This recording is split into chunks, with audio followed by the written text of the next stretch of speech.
Do you want to sound more confident at work, but you don't know how, or you're scared of coming off as aggressive or bitchy? First, know that there's nothing wrong with being a badass bitch at work. Is that bitch a clock? Second, let me show you how you can communicate confidently and kindly. Side note, screw the gender bias that penalizes women for being aggressive. More hot takes on this near the end of my video. Stay tuned. My first tip is to accept thanks. Ladies, humility is not a virtue in Western corporate culture. In Western corporate culture, humility is unfortunately interpreted as a lack of confidence, a lack of assertiveness, and a lack of leadership ability. And I myself, I'm guilty of saying a couple things when people thank me instead of accepting thanks. So here are some examples of what you don't say and what you should say instead. Hey Rosie, great job organizing the Beyonce concert. The stage setup was amazing. Oh,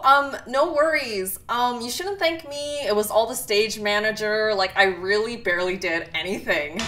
Thank you. I put a lot of effort into the stage setup and collaborating with the team. I have a great team too.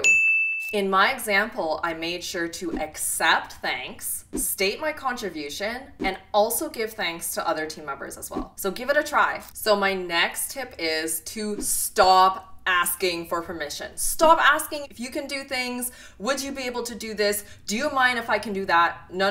Stop saying all those things. You don't want to be asking for permission. You want to be making requests directly. So here are some examples of what asking permission sounds like, and I'll give you what you should say instead afterwards.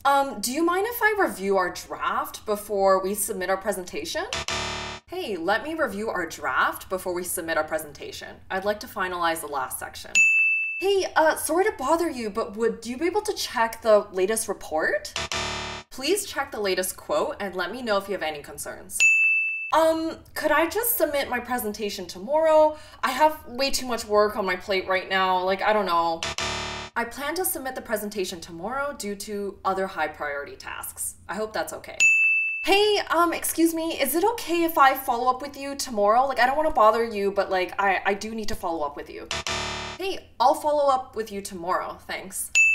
Another thing to note is that those examples are examples of hedging language. And when you speak with hedging language, you're expressing uncertainty, indecisiveness, and a lack of confidence. And we do not need any of that energy right now. In my examples, I make statements instead of asking for permission. Give this a try at work or in your personal life tomorrow and let me know how it goes. My next tip is to stop laughter padding. So what is laughter padding? Sometimes when we make requests, to make those requests seem a little bit more palatable or nicer and to alleviate the potential discomfort that the other person might be feeling, we add in some laughs.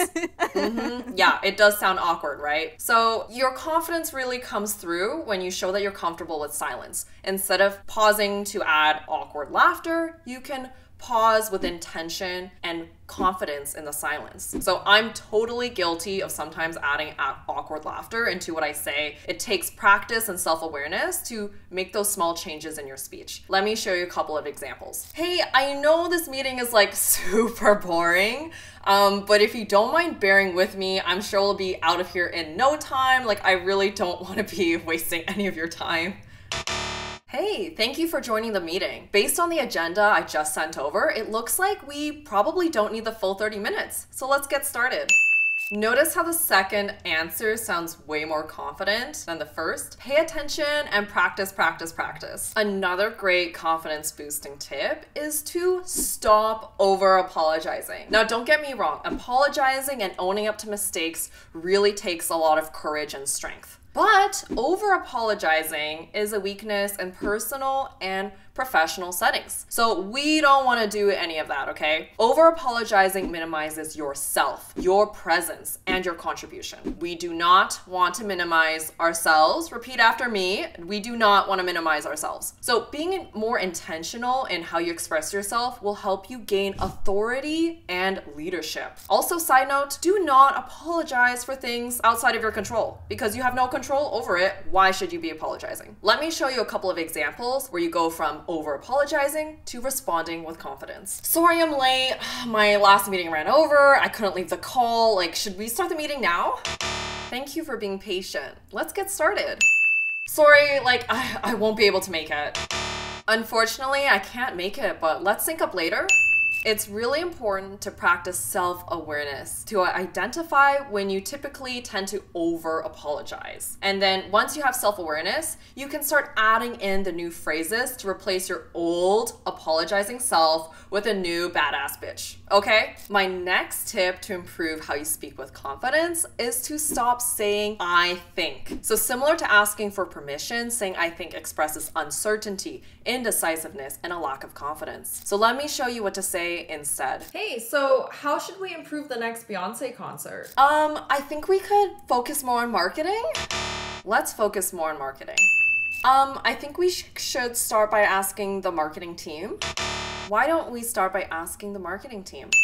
Do you see how the second answers conveyed more confidence? Now you can start removing I think and answer directly. Now we're moving on to my personal favorite tip, which is to find a role model. Find someone who you think speaks confidently. It can be anyone. It can be your coworker, podcast host, TV actress, a celebrity, and take notes on what they say and how they say it. Personally at work, sometimes I'm in a meeting where a female lead will just start dropping some facts and I take out my pen and I start writing down exactly what they're saying. Recently, my lead said, don't get distracted. Let's focus on stakeholders with power and authority. And you bet I wrote that shit down and I use it now. In terms of celebrities and podcast hosts, one of my favorite podcast hosts and authors is Brené Brown. And you could also look at Michelle Obama or Oprah. Overall, my advice to girlies out there is to do not minimize yourself. I'm going to be real, there are gender biases out there that expect women to be nice and penalize women that are seen as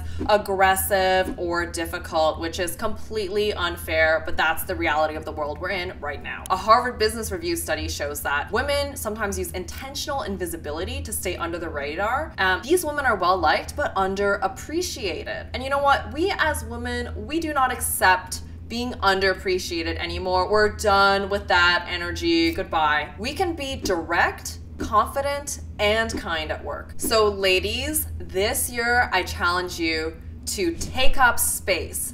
Be visible and be a bad bitch. Is bad bitch o'clock? So today we covered 7 ways on how to sound more confident at work. The first one is to accept thanks. Also, stop asking for permission, stop laughter padding, stop over apologizing, stop saying I think. I know there's a lot of things we need to stop doing. Find a role model. And lastly, do not minimize yourself. Thank you for watching. I hope you like the tips that I shared today. If you want to know how to negotiate a job offer, watch this video next. Bye!